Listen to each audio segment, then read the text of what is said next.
నాచారం నుంచి ప్రభాకర్ గారు ఫోన్ చేశారు. ప్రభాకర్ గారు నమస్కారం. ప్రభాకర్ గారు నమస్కారం. యా చక్రధర్ గౌడ్ ఉన్నారు, చెప్పండి. సార్ పర్వాలేదు, వాళ్ళు తప్పు చేసి కావచ్చు సార్, ఆ ప్రభుత్వం తప్పు చేసింది.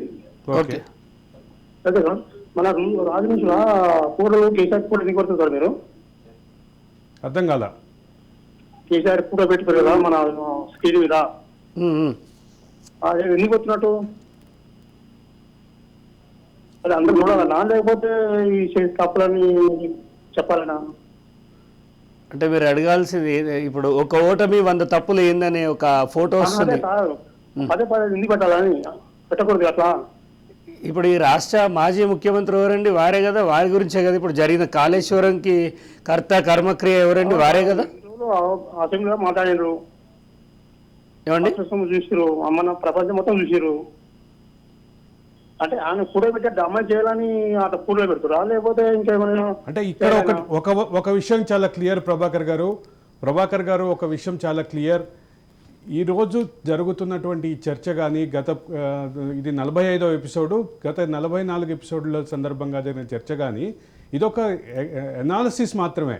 ఈ ఎనాలిసిస్ విషయంలో కేసీఆర్ చేసినటువంటి తప్పుల క్రమాన్ని ప్రజల ముందుకు తీసుకురావటం, అధికారం కోల్పోవటానికి, అంటే 2 సార్లు భారీ మెజారిటీతో గెలిచినటువంటి 2018లో అయితే 88 సీట్లతో గెలిచినటువంటి కేసీఆర్ ఈరోజు అంటే మళ్ళీ గెలుస్తాను, 3వసారి గెలిచి మళ్ళీ ముఖ్యమంత్రి అవుతానన్న కేసీఆర్ ఈరోజు పరాజయం అనుకున్నటువంటి కారణాలను విశ్లేషించడం క్రమంలోనే ఈ ఎపిసోడ్స్ అన్నీ చేస్తున్నాము.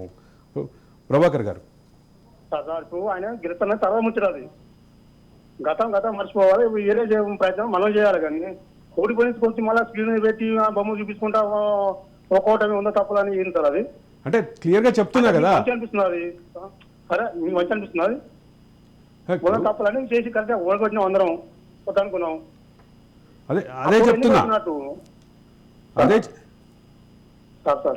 అదే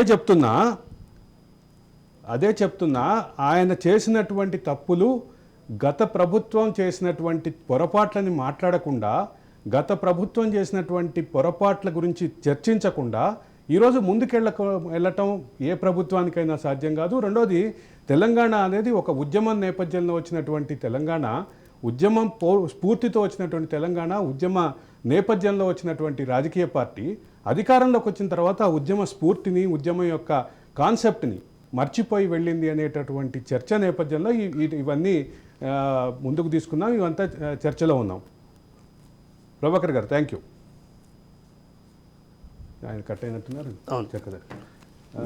వారు అంటుంది ఏంటంటే అలా వేయడం ఎందుకు అంటే, ఇప్పుడు ఈ ప్రభుత్వం కూడా తప్పులు చేయొద్దు అనేది మీడియా ఇంటెన్షన్ తప్ప ఎవరిను కించపరచాలనేది అయితే కాదు. అంటే అదే సందర్భంలో ఒకటి క్లియర్ ఏంటంటే, గత ప్రభుత్వ హయాంలో జరిగినటువంటి తప్పుల గురించి మాట్లాడకుండా, ఉద్యమ స్ఫూర్తిని ఎట్లా దూరం అయ్యారు అనే విషయాలు మాట్లాడకుండా, ఉద్యమ ఆకాంక్షలను ఎట్లా దూరం అయ్యారనే విషయాలు మాట్లాడకుండా ఈరోజు తెలంగాణ ప్రభుత్వం, కొత్త ప్రభుత్వం ముందుకెళ్ళటం కష్టమే. అదే సందర్భంలో తెలంగాణ ప్రజలు కూడా దాన్ని అంగీకరించడానికి సిద్ధంగా లేరు. మీరు చూస్తే ఒక ల్యాండ్ స్లైడ్ విక్టరీ కాకపోయినప్పటికీ ఇది కొన్ని వర్గాలు చాలా బలమైనటువంటి ప్రభావం చూపినటువంటి పరిస్థితి కనిపిస్తుంది. నేను ఉదాహరణ చెప్తా, అంటే ఇవాళ ప్రభాకర్ గారు అడిగినటువంటి ప్రశ్నకి నేను సమాధానం చెప్పాలి, ఎందుకంటే ఈ ప్రోగ్రామ్ని గత 44 రోజులుగా నిర్వహిస్తున్నాం, ఇంకా మిగతా కూడా 55 రోజులు నిర్వహించబోతున్నాం. కాబట్టి ఆయన ఖచ్చితంగా చెప్పాలి ఎందుకు ఈ పరిస్థితి వచ్చింది అనే దానికి నేను చాలా క్లియర్గా చెప్తున్నా. కేసీఆర్ హయాంలో జరిగినటువంటి ఉద్యమానికి దూరమైనటువంటి ప్రస్థానాన్ని మేము కూడా అంటే ప్రజల దృష్టికి తీసుకొచ్చే క్రమంలో ఇదంతా చేస్తున్నాం.